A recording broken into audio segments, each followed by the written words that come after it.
dengan debat perdana Capres yang digelar di KPU kemarin malam menjadi ajang saling sindir, bahkan saling serang gagasan antara ketiga Capres. Bagaimana respons masing-masing paslon soal saling serang ini? Apakah setiap Capres sudah maksimal menyampaikan visi misi dalam debat kemarin? Kami membahasnya bersama Wakil Deputi Teritorial Pemenangan Timnas Anies Mohaimin, Saan Mustafa, ada juga juru bicara TPN Ganjar Mahfud David Sitorus, dan Wakil Komandan Hukum dan Advokasi TKN Prabowo Gibran, Supriyansa. Selamat sore semuanya. Selamat sore, Mbak Cindy. Baik, terima kasih sudah bergabung, Bapak-Bapak. Baik, terima kasih sudah bergabung. Kang Saan, kemarin Capres Anda, Anies Baswedan, sudah secara jelas menyampaikan visi misi dalam debat kemarin. Sudah puas untuk menyampaikan visi misi dan program kerja? Ya, secara keseluruhan ya, apa yang disampaikan oleh calon presiden nomor 1, Mas Anies, baik dari sisi substansi ya, terkait dengan soal materi, terus juga konteksnya, semua menurut saya sudah maksimal. Baik saat menyampaikan, memberikan tanggapan, maupun bertanya, maupun juga memberikan tanggapan balik. Menurut saya Mas Anies secara materi, secara substansi sangat menguasai kan itu. Jadi sangat menguasai. Ya, Kang Saan, ada debat nih Dan antara semua Anies itu dan juga Prabowo dengan nih. data-data yang Mas Anies sampaikan. Oke, Kang Saan, ada debat antara Anies dan Prabowo soal oposisi, soal Pilkada DKI Jakarta, soal demokrasi yang kemudian dibalas oleh Prabowo Subianto. Kalau tidak ada demokrasi, Anda tidak akan terpilih menjadi Gubernur DKI Jakarta. Kalau Jokowi otoriter, maka Anda tidak mungkin terpilih menjadi Gubernur DKI Jakarta. Anies terpancing dengan ini.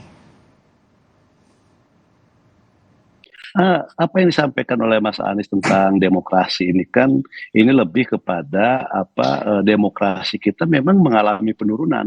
Kalau kita berdasarkan data ya, indeks tentang demokrasi kita, ini ada di posisi ke-54 dari 167 negara dengan skor 6,71 skornya.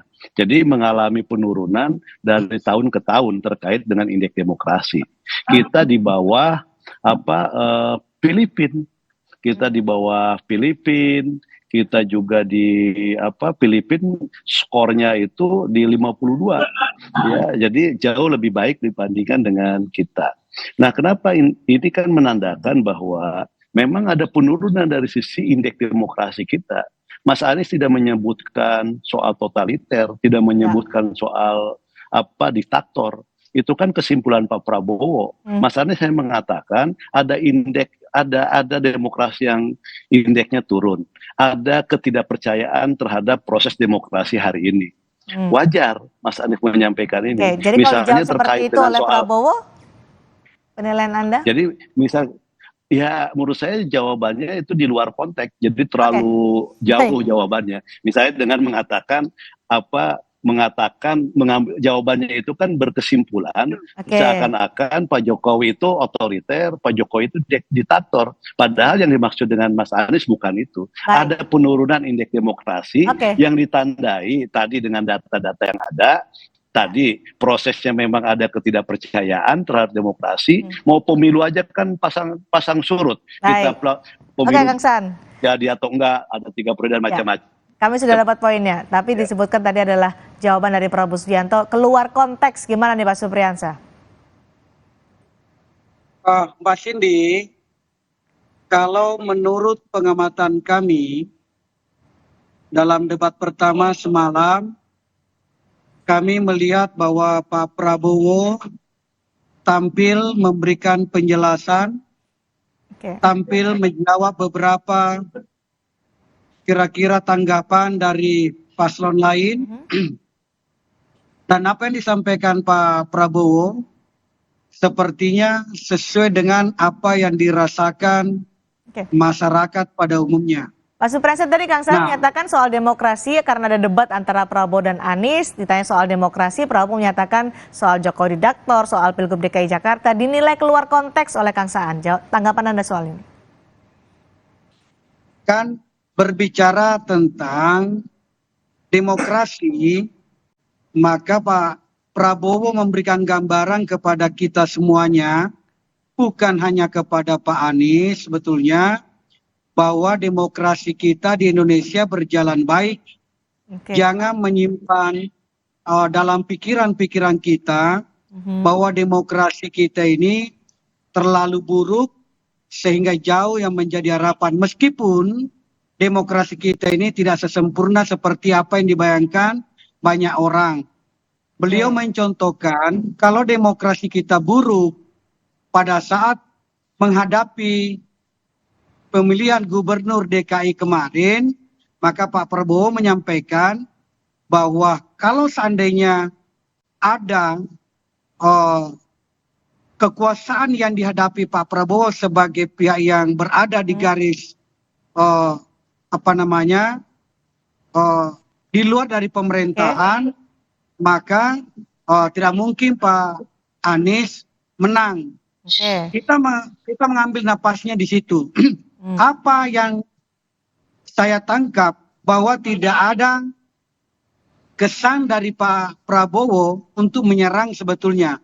Kalau mau menyerang, misalnya, saya sampaikan begini, kalau mau menyerang, contohnya gini, Pak Prabowo masih ingat nggak janjinya dulu, waktu saya mau mengusung, apa kata Pak Anies ketika saya mau mengusung, suatu hari ketika ditanya oleh media, kalau Anda jadi gubernur, apakah Anda akan mencalonkan diri sebagai presiden? Jawabannya Pak Anies waktu itu adalah tidak akan maju kalau Pak Prabowo maju sebagai calon presiden. Kenapa penting kalimat seperti ini? Misalnya kalau mau menyerang karena kepemimpinan itu tidak boleh lepas dari sebuah pemegang komitmen. Sesuatu yang tertinggi yang dipegang oleh pemerintah atau yang ingin berkuasa adalah memegang janji. Kalau Pak Prabowo saja bisa dibohongi misalnya, apalagi rakyat kecil. Kan begitu modelnya. Tetapi ini kan tidak dilakukan oleh Pak Prabowo. Pak Prabowo itu santun betul tadi malam sebetulnya.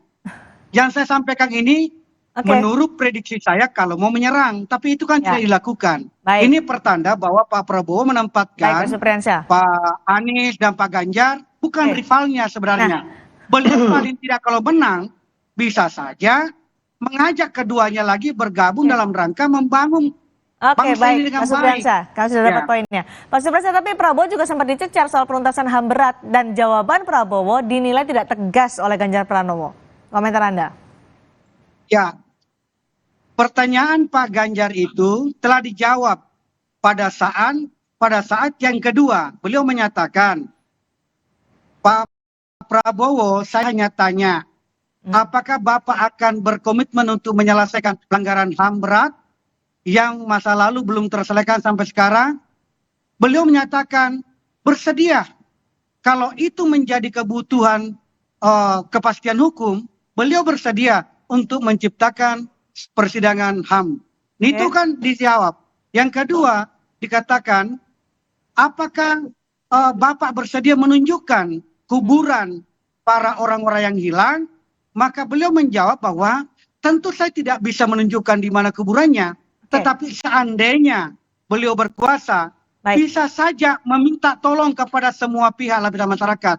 Sebagaimana dulu Pak Karno pada saat ingin mendapatkan kuburan di luar negeri pemimpin dunia yang lain, ternyata bisa ditemukan ketika semua elemen bisa bersatu padu untuk mencari jejak-jejak. Menurut Anda sudah cukup jelas ya jawaban dari Prabowo Subianto. Saya ingin dapat tanggapan dari Mas David nih soal jawaban yang tadi disebut oleh Ganjar Pranowo, nggak jelas nih jawaban Pak Prabowo. Baik, terima kasih Mbak Cindy. Yang pertama yang mau saya ungkapkan adalah bahwa kami sangat puas dan punya kesan yang sangat baik terhadap debat pertama dilakukan kemarin. Pak Ganjar berhasil mengelaborasi semua isu langsung kepada visi misi. Jadi itu lengkap sekali. Khusus mengenai persoalan HAM berat, kenapa hal itu ditanyakan oleh calon presiden kami, Pak Ganjar kepada Pak Prabowo? Karena sejak awal kita ingin menciptakan setiap calon yang hitam atau putih. Tidak boleh di ranah abu-abu.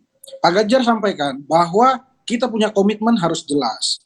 Apa? Karena permasalahan ini, Mbak Cindy, permasalahan yang sudah sangat lama. sudah bertahun-tahun permasalahan terus menumpuk, sehingga Pak Ganjar tidak ingin masalah itu diwariskan dan diwariskan. Tetapi siapapun yang jadi pemimpin harus punya komitmen untuk menyelesaikannya. Karena itu sebagai bentuk komitmen bahwa Pak Ganjar ingin kita menyelesaikannya. Pak Ganjar komitmen bahwa terhadap penyelesaian kasus HAM berat akan membentuk pengadilan HAM berat, akan membantu korban. Terutama fokus pada seperti itu. Jadi soal jawaban dari Prabowo kemarin masih dianggap belum jelas ya untuk tim sukses dari Ganjar Pranowo, Mas David. Ya sebenarnya bukan soal jelas atau tidak, kan sebenarnya yang diinginkan adalah ketika itu ditanya, spontanitas menjawab itu. Ketika seorang pemimpin ditanya, dia sudah punya komitmen. Kenapa Pak Ganjar mengatakan satunya pikiran, satunya perkataan, dan satunya perbuatan? Ketika seorang pemimpin ditanya secara mendadak, dia punya respon. Respon inilah yang akan dinilai oleh masyarakat. Nah, itulah yang silahkan disimpulkan sendiri oleh masyarakat. Apakah jawaban itu hanya kata-kata, ataukah suatu saat nanti akan dilaksanakan?